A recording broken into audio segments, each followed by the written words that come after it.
Hi guys, it's your girl Michelle with Living the Lying Health and Wellness brand. I want to start by saying welcome to the month of August. Yes, guys, we got a reset, a chance to do things differently, and a chance to finish up whatever did not go right for you in the previous month of July. I am here with a message today that is titled Closed Doors, Move Your Foot. And as always, I do have a scripture and then I have some biblical context that is going to speak to that topic, and then we'll talk about it. So, the first scripture today is from John 10:9, and it reads, I am the door. If anyone enters by me, he will be saved and will go in and out and find pasture. In this scripture, the door is a metaphor, of course, for Jesus himself. He is the way to God. And it's representing access to your own personal salvation and also your spiritual nourishment. I want to also include context from John 15:2, which speaks about the pruning season. It illustrates how God refines and strengthens believers by removing what hinders their spiritual growth. This process, though sometimes painful, will ultimately lead to greater fruitfulness and a closer relationship with Christ and God. So, again, closed doors. I want to speak to that. I think this beginning of the new month is the perfect time to speak to that because as God elevates you, as you align closer to Him, as you get closer to that purpose and that destiny, some things are going to have to go away, whether it be things, places, people. It's not meant to go with you in your elevation. So we have to allow the doors to close. And we got to get our foot out the way. Move your foot. Don't pray to God to remove the things that are no longer serving you. And then as those things fall away, you're sticking your foot in the door He's trying to close. Don't do that. What you do have to do, and which is really the meat and potatoes of this message, I'm speaking from experience as always. Hopefully, it is inspiring to other people, but I'm going to tell you guys what I did as God began to remove the people, places, and things that were not meant to go with me. Instead of mourning the losses, I stayed grateful. You know what I mean? Now, I'll be honest with you because I am a human. This is a process for everybody. Some of the things that will fall away or that the door would get closed on, in an instant I would start to mourn, like, oh my God, what happened?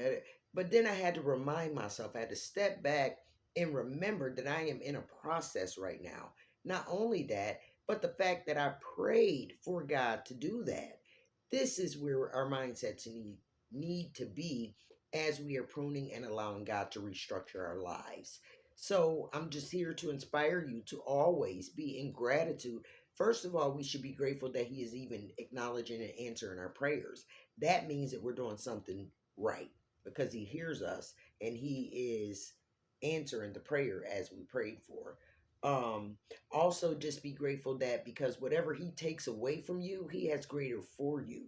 So if it is falling away, if it's out of nowhere, just no longer, the door is closed. Let's keep it there. The door is closed on it. Know that God has a greater door to be open for you. And just like this video is titled Closed Doors, we will do a video titled Open Doors. Because just like with the closed doors, and I said, get your foot out the way, don't try to hold the door open with your toes that God is trying to close. And with open doors, vice versa, don't keep standing in the hallway if God has opened the door. Be courageous enough to walk through those doors. Know that there is greater. Know that He was pruning and letting these other things go so that you could walk through that new door. Um, I'm always in hopes that these messages are coming in clarity. I pray before I record the message just for God to give me a flow so that people have understanding, that it is encouraging, inspiring, and that hopefully it draws people to want to be closer to God. I am telling you guys again, I'm just a conduit. I've asked, that is my prayer. And again, I'm in gratefulness that God is answering. But my prayer to God is just to use me in whatever way He see fit. I spent so much of my life making my own decisions on my own logic. Don't do that. or if you're doing that, seek him, surrender to what it is that he has, because ultimately it's going to end that way anyway. It's his will. He already made a plan for you. You guys have heard me say that before, but just be in his grace. Allow him to fill you with joy and happiness. um but yeah, allow the doors to close, and just know, be grateful when those doors close. I don't care what it is, let it go. Because it's not meant. It's going to stagnate you. It's going to hold you up from where it is that you're trying to go. And again, yes, it is going to be painful, I can attest. But you got to let it go. And that's just what I'm here to encourage you. Outside of that, I also want to encourage and inspire you guys to stay strong through these crazy times. It is a crazy, wicked, dark time on the earth. Like, some of the things that I see and I hear, um, unbelievable, but believable, because God said those things would happen. Again, align yourself with Him. Use that Bible as your source book. Get over arguing and debating about who wrote the Bible, whether the people were white or black. Get over all that. It's His principle that He is trying to make us live by, or trying to want us to live by, because he ain't gonna make you do nothing. That's how great our God is. He love you enough to let you stay in your mess if that's what you decide. But I'm here to be of testimony and to say this is what it looks like when you do allow him in.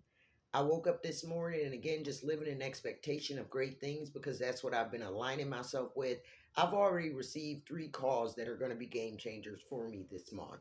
So again, when you're aligned with God, you're living in expectation. You're making the moves that you need to have for your life to elevate, for you to reach that destiny and become more successful. Don't make it about the money. It's not about the money. You're here to be of service. As the Bible states, do right by God, and all those other things will come on to you. I'm good for making the scripture my word, but sometimes that makes it a little more understanding.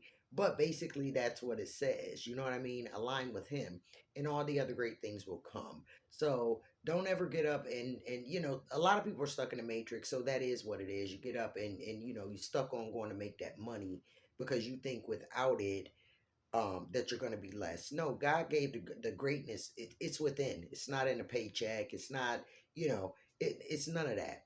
And not only that, but we've been fooled to believe that our hustle is how we succeed in life. That's also a lie. The hustle is designed to keep you distracted from what it is that God has for you. Again, um, because we need to be making intimate time for Him for those things to happen. So keep that in mind. I know everybody got to get it how they live, but I'm just saying, in that, make time for God, because He's waiting on you. He has great things for you, and again, if you align and have those expectations, then that's what it's going to be. But welcome to the reset, guys. You got another chance. It's the month of August. Start with gratefulness for that, and then move on from there. But as the doors close, just remember that gratefulness will pull you through. I just want to say how much I love you. I'm always, always so excited. Again, so grateful to be able to come out and spread this word, to allow God to speak through me. It's not about me, He's using me.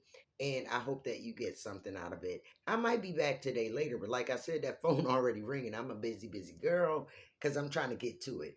But have a wonderful day, and I will see you guys again when I see you. Hopefully it'll be real soon. Maybe later. Bye.